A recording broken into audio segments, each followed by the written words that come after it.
MotoGP riding styles and how they corner have changed a lot over the last 80 years. Just look at the difference between these two riding styles. It's insane. But this didn't happen overnight. It's taken nearly 100 years of engineering and trial and error by some of the greatest motorbike riders in history. So in this video, I'm going to explain exactly what changed that led from riders to corner like this to this. But first, we need to go way back to where it all began. It has to start somewhere. The bikes of the 30s, 40s and 50s don't really have much in common with modern MotoGP bikes, and you can only ride these older bikes a certain way. Take a look at these photos and videos. What's the one thing they have in common? Look closer at the riding style. They're not leaning into a corner, they're leaning away from them, which sounds completely wrong, doesn't it? Well, almost everything about the bikes of this era were wrong. Let me explain. Take the actual design of the bike itself. They were very tall, very long, had huge wheels, and the rider sat really high up on the bike. This gave them a really high center of gravity, and I'll explain more on why that's bad in a minute. But basically, it meant the rider and the bike weren't working very well with each other. The other big issue the older bikes had were no rear suspension, which made them really skittish and unpredictable, especially if the rider tried to lean with the bike on bumpy roads or even dirt tracks. But that didn't mean leaning was a bad thing. In fact, it helped quite a bit. Motorbike suspension doesn't work very well the more you lean over because it only goes up and down. But you still need a way to absorb the bumps, which comes from the chassis itself. When the rider leans the bike over, the chassis flexes ever so slightly from side to side, which gave them a lot more stability. So pushing the bike from above was the only way to ride these bikes at the time. But like I mentioned a minute ago, the center of gravity was really high, and that's not what you want. But why? Understanding this is going to help with the rest of the video, trust me. When a bike corners, the tires grip the road, which generates a centripetal force pulling the bike inwards around the curve. But that inward pull also creates a torque around the bike's center of gravity, and it wants to throw the bike away from the corner. Now you can stop this from happening by leaning the bike into the corner. Leaning the bike moves the combined center of gravity of the rider and the bike inside the curve, which creates an equal and opposite falling in torque. When both of these forces are the same, the bike is nice and stable through the corner. If one force is bigger than the other, the bike can either try and sit back up or fall into the corner, normally called a low side. The key thing here is the torque around the bike's center of gravity. The higher the center of gravity is, the more effort is needed from a rider to corner and stop the bike flying outwards. So the current bikes weren't great for racing, but that all changed with a major innovation in bike design. Can you see the difference between these two bikes here?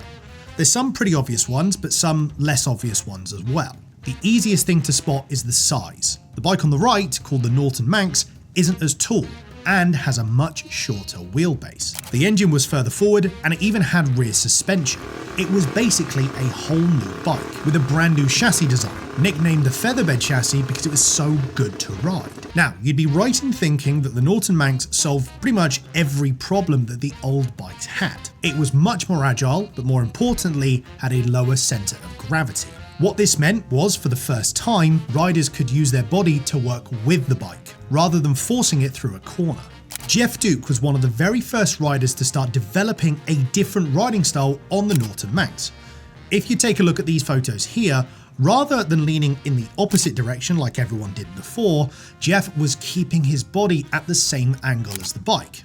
It was smooth, it was stable, but more importantly, it was faster. It was much more aerodynamic because Jeff wasn't acting as a massive windbreak when he was trying to corner, which meant he could corner faster, gaining him time. This also made it less physically demanding to ride. If you've ever stuck your head out of a car window doing 60 miles an hour, it's not pleasant. So try doing that for an entire race. However, there was another problem. Jeff Duke's new style was a step in the right direction, but the tires were now the limiting factor. Stay with me. Before the war, tyres were made of cotton. They just about did the job, but they were useless for racing on. They needed to be really thick to last the entire race, which also made them really heavy, really stiff, and they were overall pretty dangerous. After World War II though, synthetic fibres like nylon started replacing the cotton in tyre construction. The new nylon design meant there didn't need to be as many layers to make up the tyre carcass, which made them lighter and last a lot longer. And it also made them more flexible and provide more grip. That's the whole basis of how a tyre actually gives grip. The softer the tyre is, the more it can flex and deform. This meant people like Jeff Duke could be faster with the new riding style. And it didn't take long before everyone started using the same riding style that Jeff Duke did. Hey everyone, just a quick shout out. I've got a waitlist for a newsletter that I'm going to be starting up very, very soon. You can check that out in the description below. But it wasn't until the 1960s that the next evolution of riding styles came around, with something that is still used today. Yes, the riders could lean the bikes more, but they were starting to scrape their boots in the corners. Now it was sort of needed because they were using the boot as a reference, but it wasn't until this chap here, Jaro Saarinen, came along in 1969 with a huge riding evolution that he brought from racing bikes on ice. Early photos of Saarinen showed him taking out his knee and pointing it to the inside of the corner, which is what he did back in his ice racing days, using his knee as a support. If it worked there, why not here? One of the issues with this new style was the race suits of the time weren't designed for it, so Jaro had to tape his knees up to stop himself getting friction burnt. Saarinen kept leaning further and further to the inside of a corner, and there's no doubt he would have continued to develop on this riding style, but unfortunately he was killed in 1973 at Monza. But one person saw Saarinen's riding style and pushed it even further. At a race weekend in Ontario, California, a young Kenny Roberts was trackside and he was watching Saarinen shift his weight through the corners. Kenny seemed to like the style, so he tried it, and it worked. He exaggerated the movement to the point where he had to tape up his knees, essentially making the first knee slider design, to stop him wearing through the leather on his suit. But this wasn't the only thing Kenny did to push the evolution of the riding style. The bikes of the 70s had become a lot more powerful. The chassis and tyres just couldn't keep up. Now this made the bikes a lot harder to ride. You'd think this would mean a nice, smooth riding style was needed to get these bikes round a corner. Well, Kenny started doing the complete opposite, with a riding style he took from his dirt racing career. He would brake early, turn in sharply, and then get on the throttle hard and fast. This aggressive use of throttle would make the rear slide. But instead of correcting it, Roberts used the rear sliding to help rotate the bike. Once he was through the main part of the corner, he stood the bike up and then shot out of it. The riding style Kenny brought in was aptly named the point and shoot technique, and it didn't take long for everyone else to start doing the same. And the technique he developed was so ahead of its time that nothing really changed for a good 2 decades. It wasn't until the 1990s that one rider took Kenny's riding style and did something completely different with it. In the 1990s, the 500cc GP bikes were monsters. They had close to 200 brake horsepower, were horrifically unstable, had stupid peaky power bands, and no electronics at all. Although they did have something to help manage that extra power. Radial tyres were the new norm in the 90s. They had stiffer treads and more flexible sidewalls, which meant the riders could lean further and corner harder without losing grip like before. Most riders had adapted their body positions to match, more leaning and more hanging off the bike to keep it upright. You can see the difference comparing the styles side by side from before. Now they couldn't hang off the bike too much for fear of the bike suddenly high-siding. But then there was this guy here, Mick Doohan, and his style looked odd. He barely hung off the bike at all, especially in left-hand corners, which again, like Kenny, came from his dirt racing background. Doohan's style actually got even stranger after a really serious leg injury in 1992, and he physically couldn't use a more modern riding position, which meant he cornered all sort of crossed up. Just look at this photo here.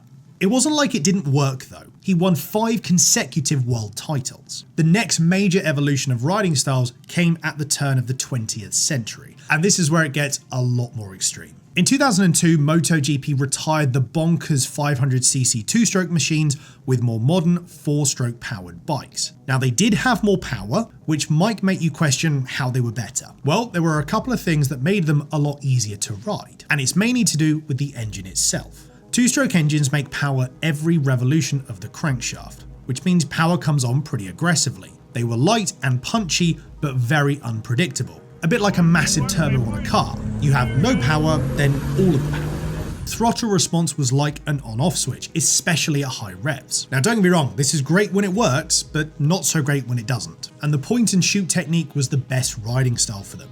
4-stroke engines, on the other hand, make power every other revolution, so the power is much smoother and more gradual. They make more torque at lower RPM, which gave the riders better control. The throttle on these bikes was more like a dimmer switch. Overall, they were just better, more stable, much more forgiving, and much easier to manage when leant over. And that was the key. Valentino Rossi summed it up perfectly in his early racing career. With the 4 strokes, there is a close relationship between the throttle and the back tyre.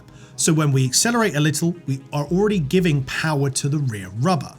With the new bike, you can accelerate when you are leaning tightly, which wasn't the case with the 500s, where you had to raise the bike to be able to open the throttle. The smooth power of the 4-stroke engine meant riders could start accelerating much earlier in the corner, even when they were leant over. And it didn't take long for Rossi's riding style to look like this. Compared to everyone else at the time, it was much more extreme. Rossi started using his elbow as a reference, not just his foot, and he was pushing close to 60 degrees of lean angle, all while hanging off the bike more than ever. This all seems nice and simple, but it wasn't the only thing that needed to change to allow for this new evolution of riding style. All the riders would have crashed without it. We already know what the tyres used to be like and how far they'd come, but they needed to be even better.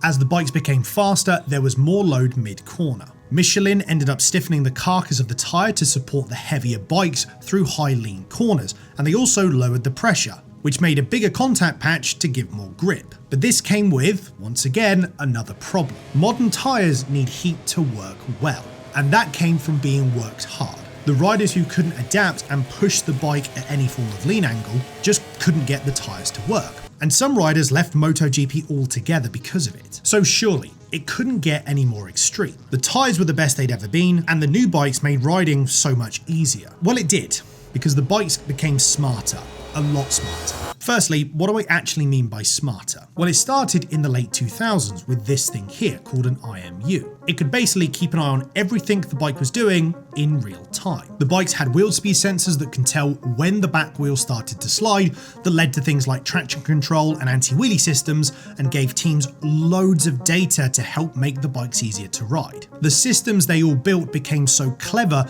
they can actually adapt lap by lap and even corner by corner, adjusting for things like the tyre wear, the fuel level, and the temperature without the rider doing anything.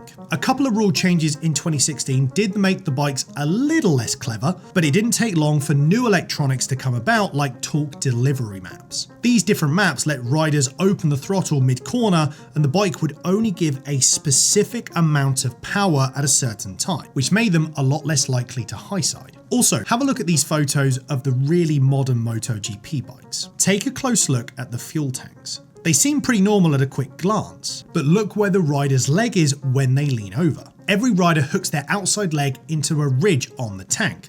That's not by accident. That's built into the design, and it gives them a solid anchor point and makes it easier to lean. Marc Marquez was the first person to have this new really extreme riding style where he was using his elbow and dragging it on the ground. But the most recent riders in MotoGP have gone even further and have actually started running their shoulder on the ground without falling off, pushing well over 60 degrees of lean angle. It's insane. The way the riders have adapted over the years is incredible. But what's even more incredible is how the bikes themselves have changed as well over the years. If you want to learn more about the evolution of MotoGP bikes, click on this video here. Thanks for watching, and I'll see you in the next one.